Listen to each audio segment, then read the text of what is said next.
What's going on, guys, and welcome back to DSG. And today I'm making a very important video. It's going to be a farming guide, at least how I see how farming should be done, and what route you should go, and for these exact reasons that I'm going to go in depth for. Now, my viewpoint of the game is that this game is not meant to be played for 3 months, 6 months. It's made to be played for years. For instance, SWAG has been around for nearly 6 years this November, and people are still playing it. It's a very lively game, and at one point was making EA $1 billion a year, I believe. I don't know if they're still making that much money from the game, but at one point it was. MSF, another good example, long-term game. They're around for 3 years, so DSA is probably going to be in that frame zone. And honestly, DSA has so much IP they can use from Disney that it's just going to take time for them to release the characters, but we do have enough characters in this game already that it's kind of hard to keep track already. But my viewpoint, again, going back, is that this guide is really going to be made for thinking long term. I'm not going to give you like the beginner scene, like, okay, work on these couple characters. That's such a waste of time, such a waste of resources. I want you guys to really focus on the essentials that, one, will also help you in the beginning, but two, will help you out long term of this game. So, looking at the first team here, it still hasn't changed. It's Big Hero 6. Why? They're a very early farm. Number two, they help you get through a lot of events such as Galactic Rune Rumble, and trust me, when that thing comes around, you'll be happy you did it. Also, you get to unlock Gizmo and Eve and Wally, though Gizmo isn't the greatest tank as he used to be, and Wally's kind of a questionable character. Eve there is a pretty promising character, and all in all, that tech team is going to be useful as a whole team itself. In addition, Hero is going to be still useful in raids. Now, people still freaked out, I think overreacted with the whole nerfs. I understand it wasn't perfect, wasn't what everyone wanted, but it kind of was a necessary thing to happen. And look, he isn't as bad as he thought he was going to be post-nerf. He's actually still a very important character in the raid when you use him with the right teams. Now, who's another team I would have used here? Probably going to be Wreck-It Ralph. Wreck-It Ralph would have probably been another team I would have gone for, but just for the mere fact that I'm more used to the Big Hero 6 team, and you do get a lot extras from that, it's kind of why I chose Big Hero 6 from here, but they're not a bad team. Now, who would I go for after Big Hero 6? We're gonna go curtail over to the Oceanics just for a little bit. We're gonna go for Bubbles, and we're gonna go for Gantu, because they're gonna be essential for you a little bit later. Now, they're not I wouldn't say they're the greatest, but raid-wise, Bubbles is still very useful, and also getting Stitch is kind of important, so that's why you have to unlock Gantu as well. And again, Stitch is also still useful in raids. He just can't do, like 100 plus defense downs during the raids, but he's still a very, very useful character, and I would still continue to try and go for him. And plus, tower rewards are very, very useful as well.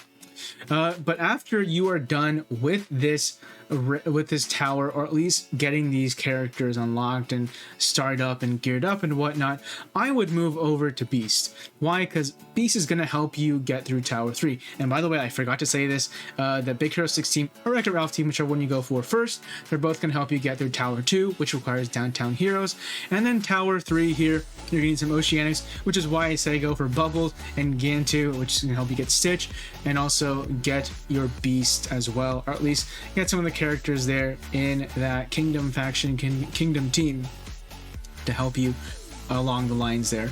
And if you're looking at it too, if you're starting to farm some Sorcerer's Tournament characters, Shanyu would be a great addition for here as well, for that Kingdom faction as well.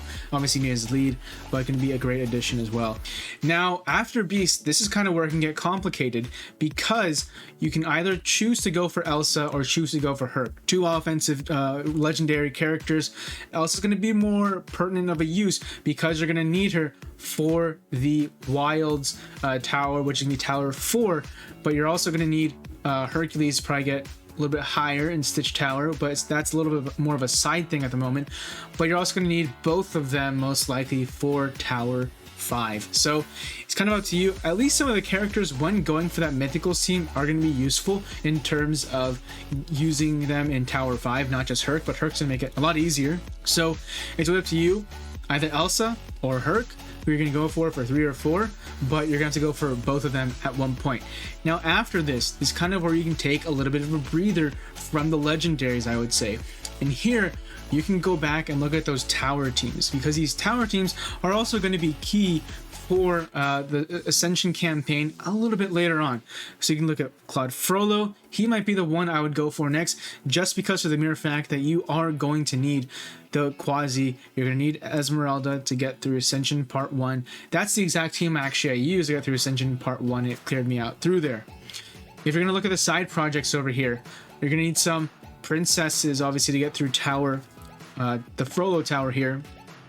So there are some good choices there. Mulan, you have Pocahontas and Merida, and of course Jasmine. And then it's also going to help you as you progress through the game. And looking at the Triton Tower, you're going to need some Oceanic. Since you already did like Stitch Tower, you probably have Bubbles, probably have Gantu, and you may or may not at least have some Stitch tokens as well. So that means you're probably going to be able to do the Triton Tower once you start unlocking Eric and Ariel, and I would say Moana might be a good one there if, for instance, you don't have a Stitch or you don't have an Ursula, for instance. That might be, she was probably the best choice for me, and honestly, because you're going to have a 5-team Oceanic team there with Bubbles, with Gantu, and then you also have Ariel, Eric, and Moana, which is going to unlock Triton, and Triton's going to be very useful in the raids, currently very, very useful in the Forbidden Depths raid. Now, last tower here, we do have Rapunzel.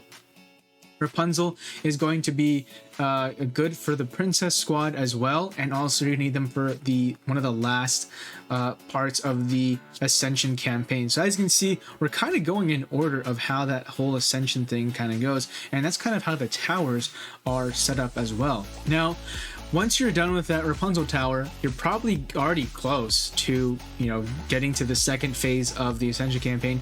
So I would diverge and go to the Toy Story characters as well, because you're going to need those guys a little bit later. But if you wanted to go more legendary, I would say finish off Wreck-It Ralph and then finish off Sensational 6, and then you'll have all 6 of your legendaries there. And then you'll have, a crap ton of Downtown Heroes characters, but also you'll be a lot more, I think, endgame ready and have a lot of more defenses for Club Conquest. But looking at the Ascension campaign here, we've already have enough characters for Ascension campaign part 1, because if you finish off Frollo Tower, we have Beast, and you probably have Sean Yu at this point. You're going to go through Toy Story. That's probably going to be a slowdown, and that's probably going to be your main farm over there, is to get through Ascension Toy Story level, and that's, those levels are very known to be very, very difficult. And then moving on to the Ascension Stage 2, the Mythicals and Stitch levels, well, you already have Stitch, and you have Bubbles, and you can use Gantu as well. It's actually Lilo and Stitch characters, so you have the choice of the 3, and then you have your Mythicals. Using Herc, Hades, and Pain and Panic are really going to help you get to that level as well. So that's a team I would go for that Ascension campaign.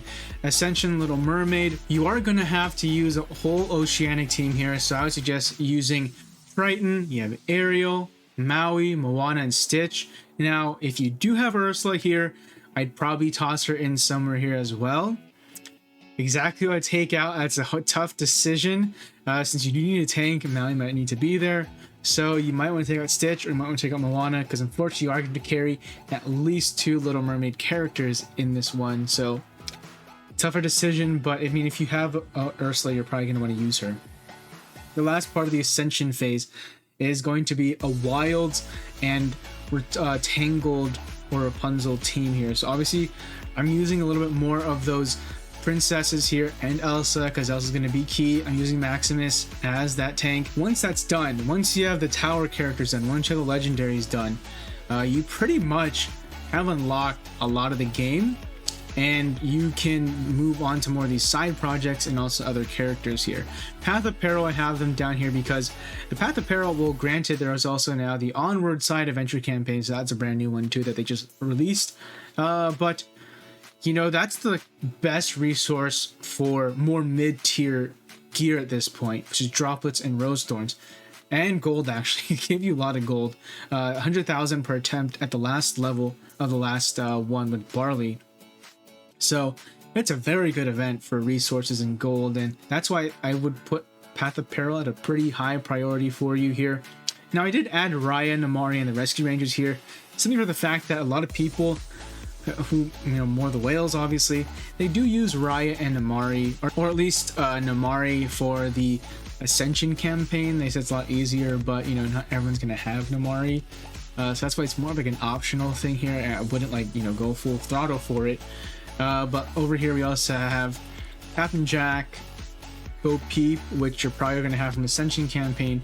You're going to have Barley for Path of Peril. You're going to have Moana from probably one of the towers. If not, you're just going to have her in general for Oceanic in order to get Maui. And then you have Monterey Jack if you probably don't have this one, but if you want to get him for Rescue Rangers as well, it's a good choice as well, because Gadget, as you see with Default Dan, showed us that Gadgets can be very, very useful in the raid currently. So we've gone through kind of the main chunks here, and then we just kind of have some side projects over here, which, you know, the tournament characters here, they're highlighted in orange. You know, they're not going to be the highest priority here, but they're going to be useful characters as well. The most useful character is probably going to be Facilitate and Merlin in raids, and also Facilitate to get through Towers of Endurance can be very, very helpful and useful. So in terms of like tournament farming, which I do have an image for that, will show a little bit later on, he can be useful as well and might something when to go for. The Princess Squad here, they are a little bit higher priority of a side project because they are a very good team. Once you unlock that Rapunzel and you have Beast and Belle, kind of get to play around with who you're going to use there. Then we have some Kingdom characters here. I kind of divvied up the rest of them by faction. So we do have the Kingdom characters. There's just some random Kingdom characters who are somewhat useful. We have the Incredibles and some Downtown Heroes characters. Then we have the Nightmare Before Christmas team.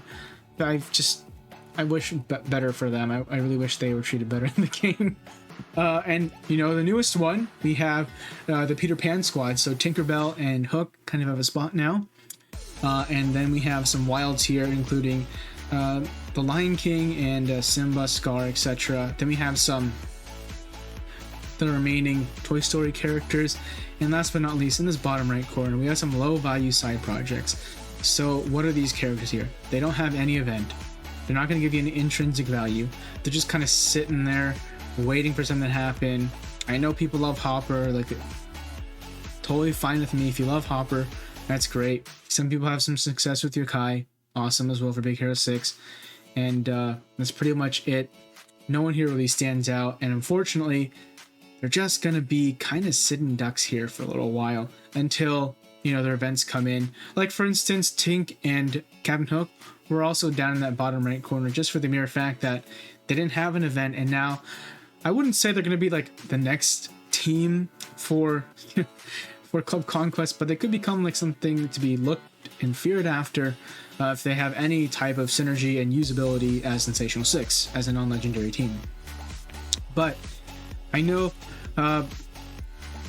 this is not new to anyone. This is kind of what probably a lot of people think, but just kind of put it into an image and perspective is what my goal was to do, to help you guys kind of move through this, because it can be confusing at times, and to kind of give you guys help and perspective what you do need and what it can unlock is going to be key as well. And actually going back, just backtrack a little bit, through this as well, you can also get Cruella de Vil, because if you do Frollo Tower, you're going to get him. If you get Shan Yu, you obviously have another character there. If you're able to get Namari, there's another villain there. So you're going to slowly but surely be able to unlock all these Kingdom characters. My bad, I also forgot about Sheriff, so that's another one as well. But again, slowly but surely you will be able to unlock pretty much every character in the game this way. If you guys are having a little trouble following all this that I did over here, I tried to make it into a very straightforward pathway order. So for Grand Campaign, it starts with Hero. You move down to the right, you come down, you down to the left, another row down, move down to the right, move down, go to the left, and you end up with Yzma. That's how this should flow. Now, as you can see, we do have like Cogsworth and Calhoun, who are highlighted as orange hue, meaning that they can be farmed in Sorcerer Tournament as well. Hermes should have that too, but that pivot there is going to be, you know, are you going to pivot to Frozen? Are you going to stay with the Hercules team? Or are you can also, at that point, I would say you could pivot somewhere else. I mean, if you wanted to go for a Princess Squad, you're more than welcome to go over here. If you wanted to go, you know, for Wreck-It Ralph, you could pivot there as well. but it's just kind of the reason why I did highlight him in that yellow is for the mere fact that it's a pivot area. You know, you can kind of move around there and kind of see who you want to go for at that point, because you kind of got some essentials going for you in the beginning over there. Now moving on to the elite battles here, kind of the same thing. You have Phil being the pivot. You can go frozen or you can go somewhere else, and then Daisy there highlighted in orange because she's farmable in the turn exchange. And then the rest of the characters here, pretty straightforward. No one really should be, you know, shocking anyone. If anything, you can move Moana up a little bit if you want to for another Oceanic, but she's pretty much good where she's at. And lastly, there's this tournament exchange here that I've done before and I think could be helpful for you guys. My whole goal is to help you guys really think, you know, long term. Get those legendaries out of the way, get some tower out of the way, and then get to those Ascension campaigns.